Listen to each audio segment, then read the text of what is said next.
Yeah, great. Welcome, everybody. So I'm Coach Joe. I'm the associate head swimming coach with Tufts University. Coach's voice, Coach Hoyt's voice is a little weak right now, so I'm going to MC for tonight's session. But really, we did this last year, and honestly, we thought it worked really well. It was a great way to get some different perspectives and to meet some people who maybe you won't meet, whether you visit or not. Like our strength trainers are here. You wouldn't, maybe you saw them and said hi, but a good chance to talk to them. Or for our dive recruits, getting to talk to Coach Brad, who has a full-time job. So sometimes it's hard to nail him down. So just a great opportunity to hear from some of the people that make our program special.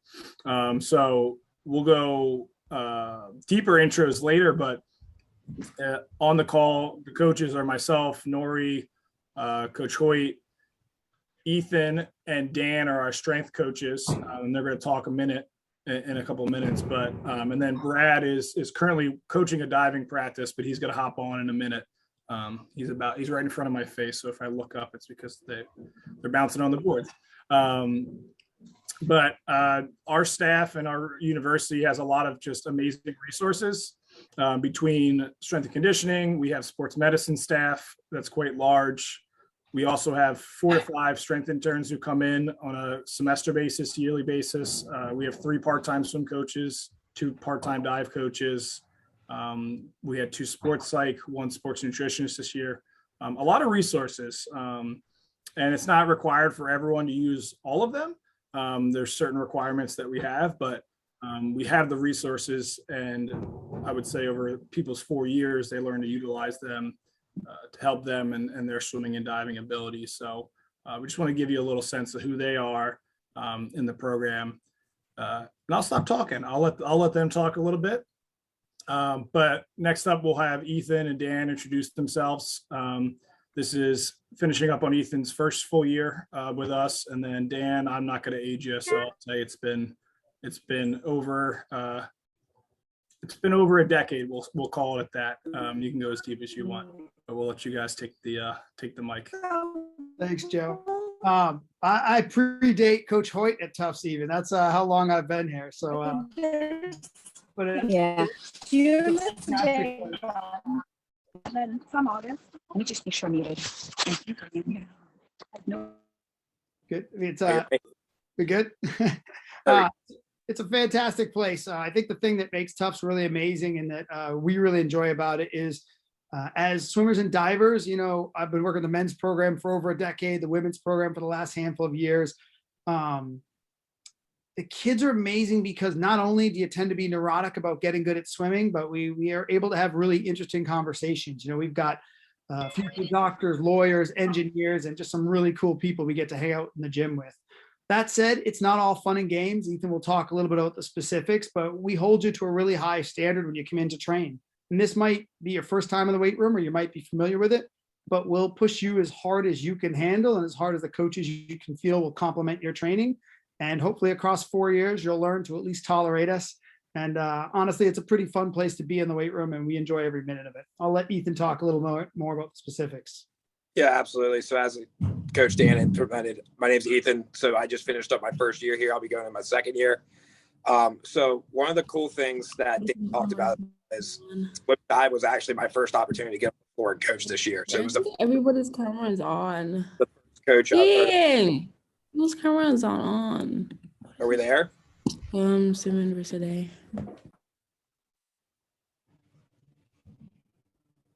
We good? Okay, I can hear now. So as I was saying, sorry about that. So as I was saying, swim and dive was like my first year or first group I was actually able to get to coach, which was kind of cool.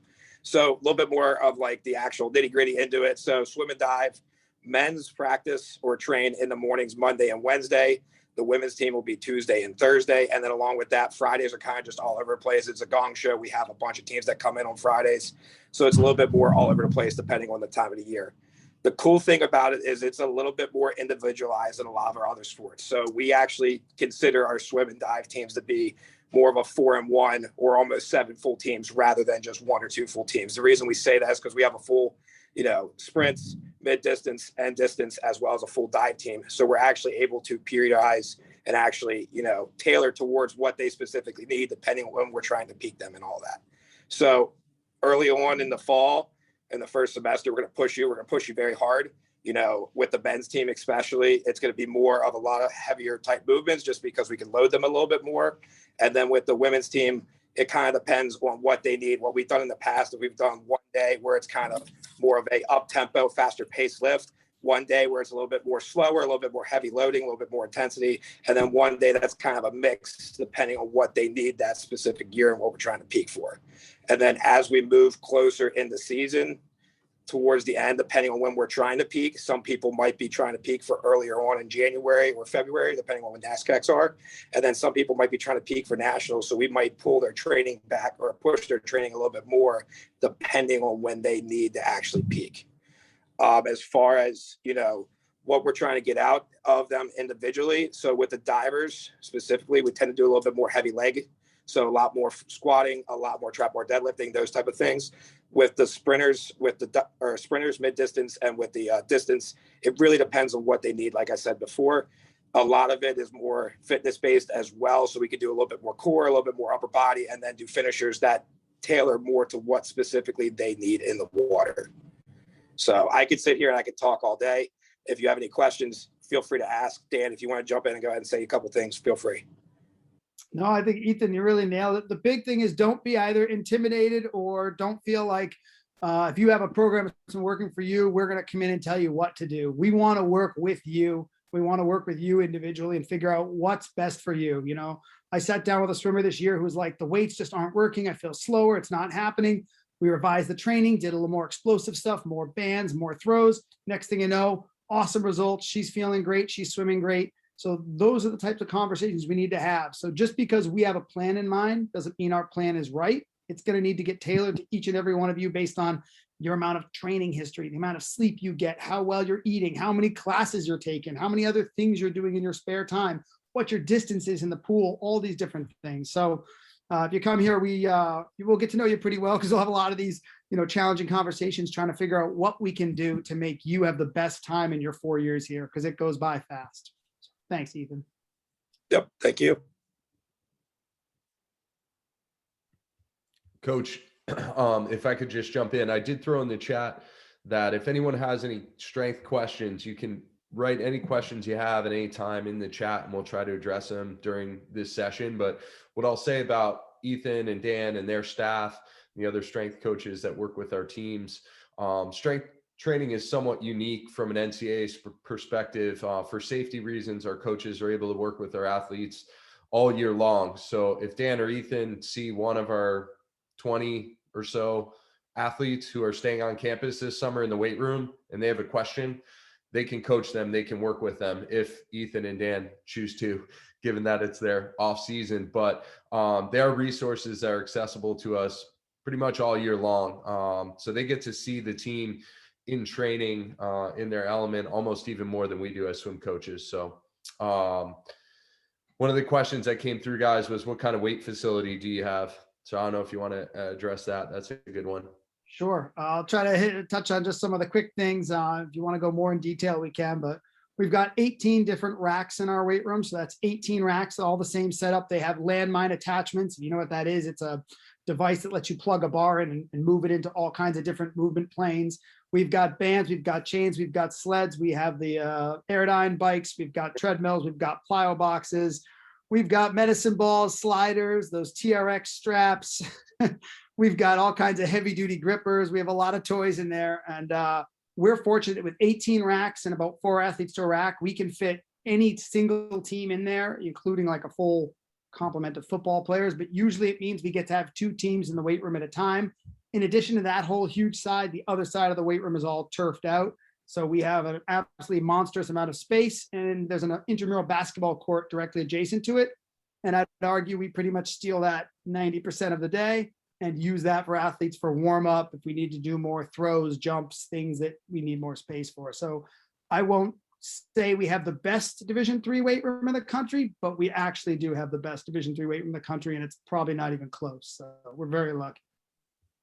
Hey, I can do a really quick screen share so y'all can see our weight room. That'd be I'm awesome. here. I was about to say I'm here too. So if you want to walk in, I could do that as well. So this is the turf side you're looking at here. And actually the weight room side has all been redone. So this is the new weight room side. Most of it, it's all been redone on the right side. All the racks now look like those racks in the middle. And there's TRX straps hanging between each of them. I mean, we're unbelievably lucky here at Tufts. And, fortunately, there's a lot of branding going on. So every rack you hit, there's going to be big jumbo logos. The bars say jumbo strength. Coaches will hook you up with a whole lot of sweet weight room gear. So you'll have some great t-shirts to wear in there. I mean, it's so radically different than it used to be in the last 10 years. It's just, it's amazing. So here's some of the sandbags we have, physio balls, all kinds of stuff. Ethan, you want to touch on maybe some of the recovery stuff that we have? Yeah, absolutely. So right at the end of the turf area, there's actually a locker that is full of different gamuts and different things that we use. So we have voodoo floss bands, we have different lacrosse balls, tennis balls, peanut balls, which are like 2 lacrosse balls that are taped together. We have, I think, 6 or 7 hypervolts, which are like the electronic vibrating massage guns that we have, as well as actual vibrating rollers as well. If you name it, chances are we probably have it. And we're also able to sit down and tailor what you need as far as recovery with that. So if you know you're like, hey, I got really tight lats or like a really tight shoulder, we have experience working with those and figure out different tools that would be able to help fit what you need as well.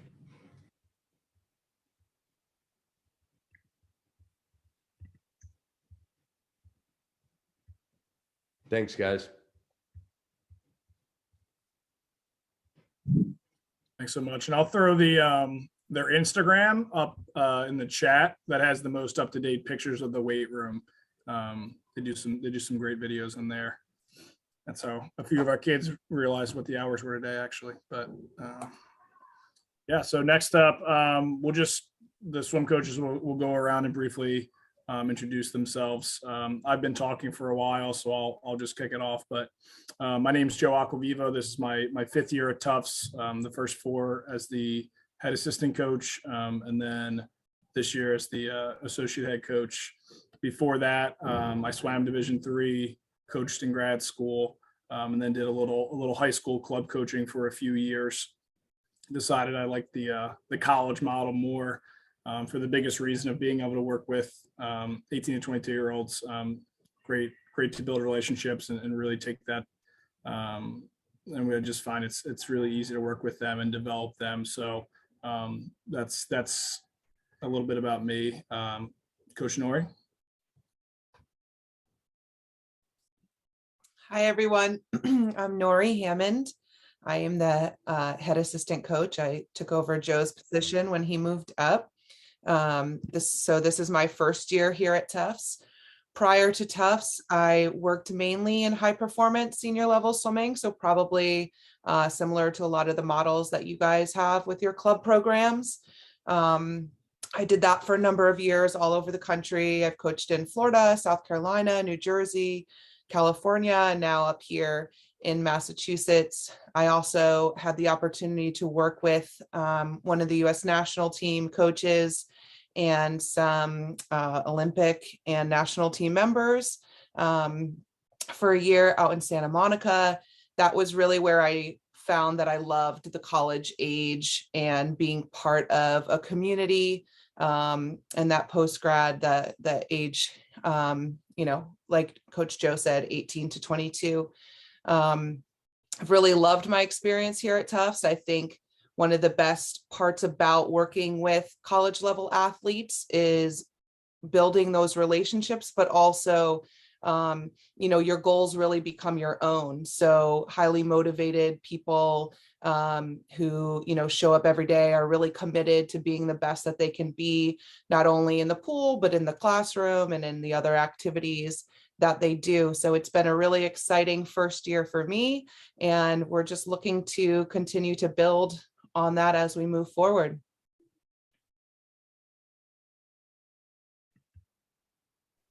Thanks, Coach Nori. Yeah, it's really cool to see you all on the session tonight. we got a big group, and I really appreciate y'all making time to learn a bit more about our backgrounds and about Tufts and our swimming and diving program. I'm recovering from a cold, so excuse my nasally voice. But like I say, really happy to be here. I've head coached our men's team for the past 18 years at Tufts, and the women's team for the past 6 years at Tufts. So our teams combined programs 6 years ago. However, prior to that, we worked closely together each of the seasons I was there, with our head women's coach, Nancy Bigelow.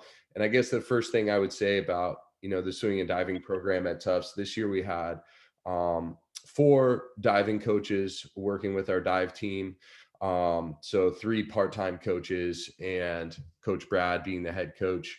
And then with our swim team, we had 6, 7, 8 swim coaches working with our team, with 3 part-time while our semesters are happening. The 3 of us that you see on this call. And then when we were down on our training trip in Florida for 2 weeks, we had a couple other coaches join us down there. One who also happens to be a sports massage therapist.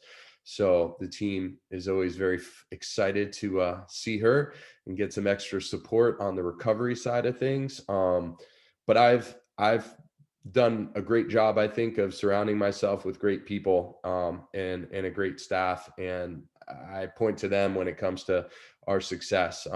It's hard not to be successful when you have a lot of resources around you supporting you. And that's the way I feel. And I think that's the way our team and our athletes feel. As you look at different schools, different divisions, the statistics, you can try to measure them, but it's really about the resources and what you feel like you need as an athlete. And I know for me, it's really nice having all the different staff and coaches support our athletes, and our team throughout the season. I want to give some time for you all to ask some more specific questions as I get into the chat. But I will go over some of kind of my big philosophical points I'd like to hit. A little bit about my background. I also swam Division III. I got my degree in biology and math.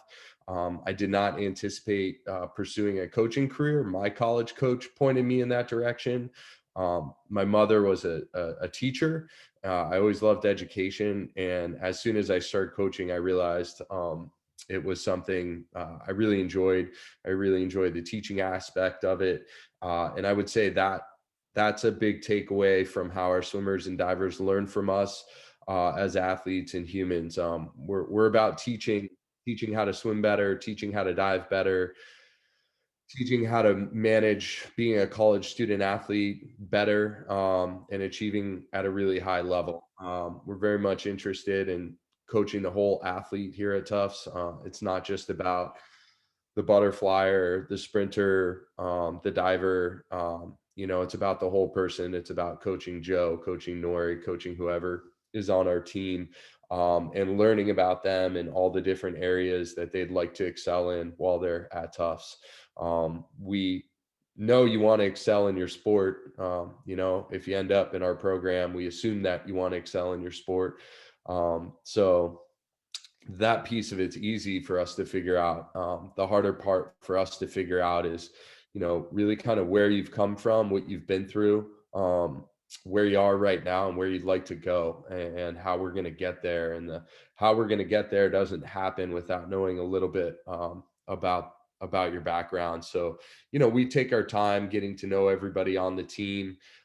It's a process. Some people read like an open book and love talking about themselves. Other people are pretty slow to feel comfortable, and it takes them a while to build that trust. But, we take that time. We enjoy that part of our jobs. We're not rushing through practices and strength sessions without having the conversations.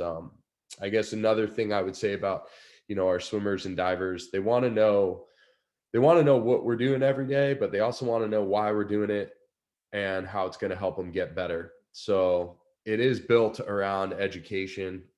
We are interested in educating our athletes and knowing exactly what's going on. We're not big fans of keeping secrets.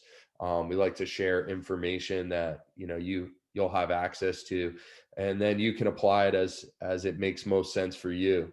when it looks at, when we look at improvement in athletes, we tend to focus on three areas. Really, it's level of focus, what our athletes' attitudes are like, and their level of effort. And I think most coaches will say, you've got to bring a high level of focus to practice, a great attitude, and work really hard.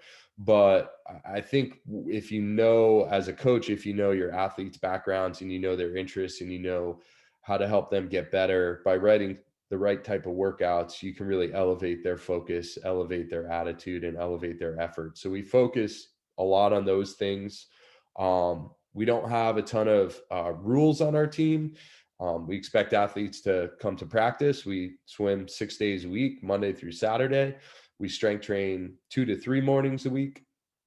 2 of those sessions are required. So we expect everyone to be at those 8 workouts. Diving is the same. They train Monday through Friday nights. I'll let Brad talk a bit more about that. We do have doubles. They're optional.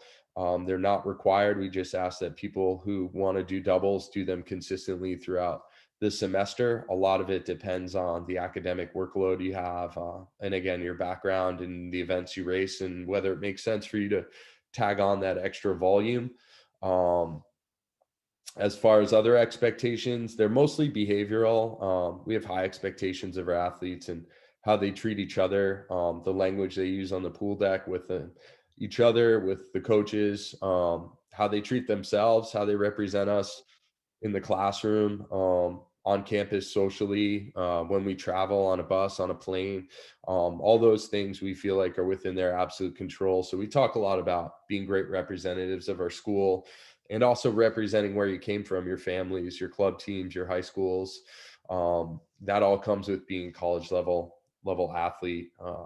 As far as Tufts, I think there's some things that we see in our team members that helps them to be successful. Typically, the most successful athletes on our team tend to be intrinsically motivated. There's a lot going on at Tufts, a lot of distractions. We're located in the city of Medford, pretty close to downtown Boston.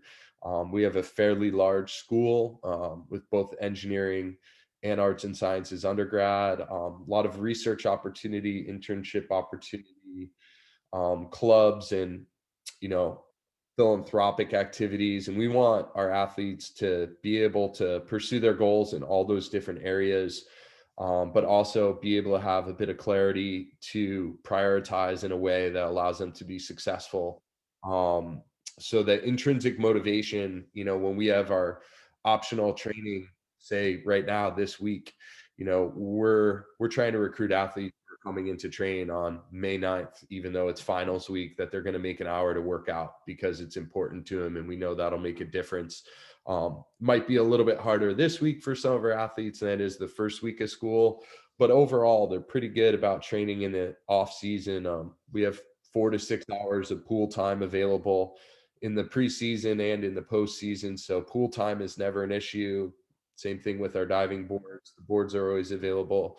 The issue is more so our athletes aren't required to come down and work out. They're expected to, but not required to. So you kind of need to know yourself and know that, you're going to be excited to take advantage of the opportunities that are available to you rather than just doing the minimum kind of requirement. I would say, the other piece is us partnering with our athletes as a collaborative kind of process. We're not big micromanagers of all those priorities I just mentioned that they have. We want to learn about them and help figure out schedules that support them to reach those goals, and try to help them to find 2 to 4 different things that they can do really, really well at Tufts. Hopefully one of them school, and hopefully the other one's swimming or diving. And then the third or fourth, they can be anything. There's so many different things to do at Tufts. We do engage rather regularly in community service. We just finished up 3 weeks of community swim lessons, teaching, kids age 4 to 12 how to swim. It helps fundraise for our training trip. We do that in the fall as well. We've also partnered with Medford Family Network to do some different things around Thanksgiving, around wintertime. We've done a coat drive. We've done a holiday, I guess it is a Christmas holiday kind of gift donation, been a conduit for collecting gifts for our local community. Really, we have different athletes come in every year onto our team with different ideas about community service, about diversity, equity, and inclusion. And we let them contribute and help direct our team. So it changes each year, but those are big priorities of ours.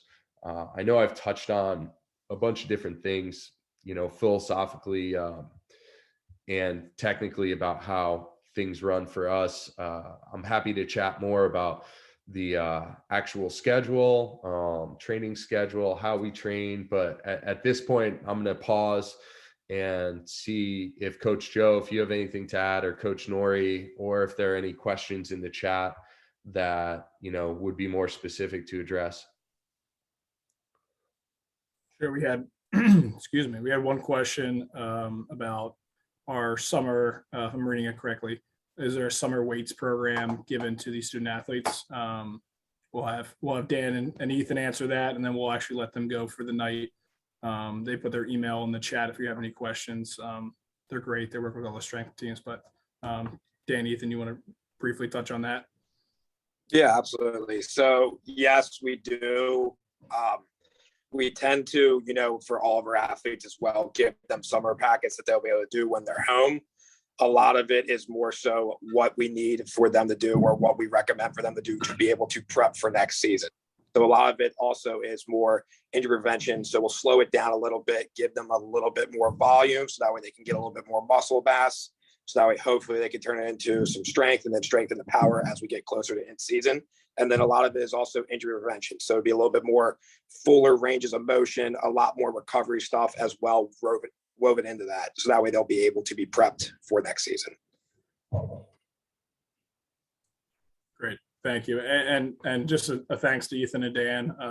They're awesome. Their strength training. I mean, it's a huge part of our success.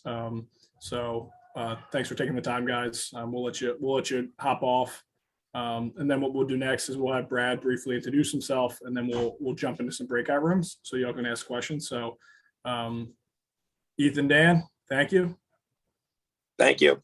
Oh, we appreciate it. And if you need anything, hit up those contacts. Coaches all know how to get a hold of us. We're happy to answer questions for you. Good luck with the rest of your year, and have a great summer.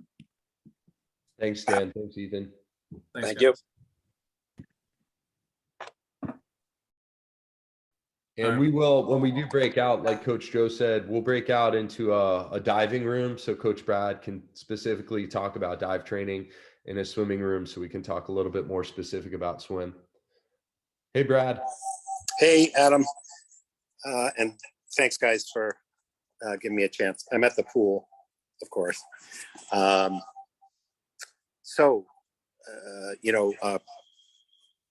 who are looking at Tufts, first of all, good luck the rest of your junior year. What can I tell you about Tufts?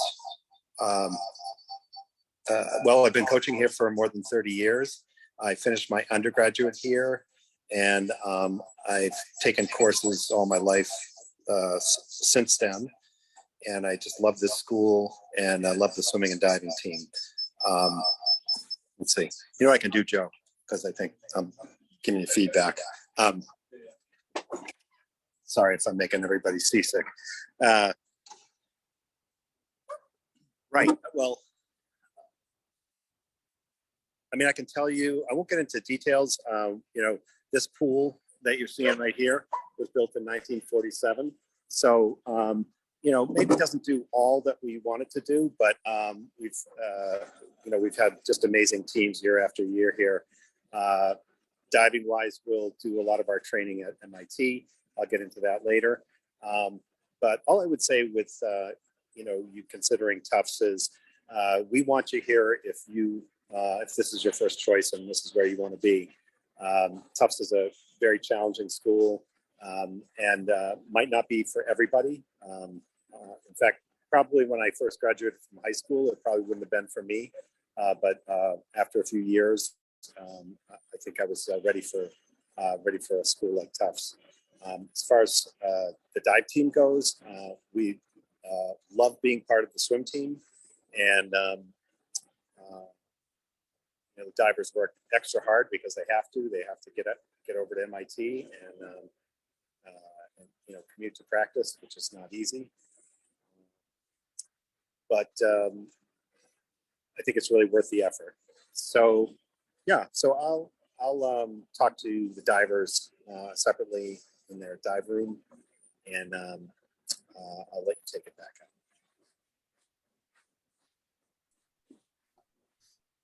Great, thanks, Brad. So what we'll do is I'm going to create 2 breakout rooms. We'll have the divers go to the first breakout room, and the swimmers go to the second one.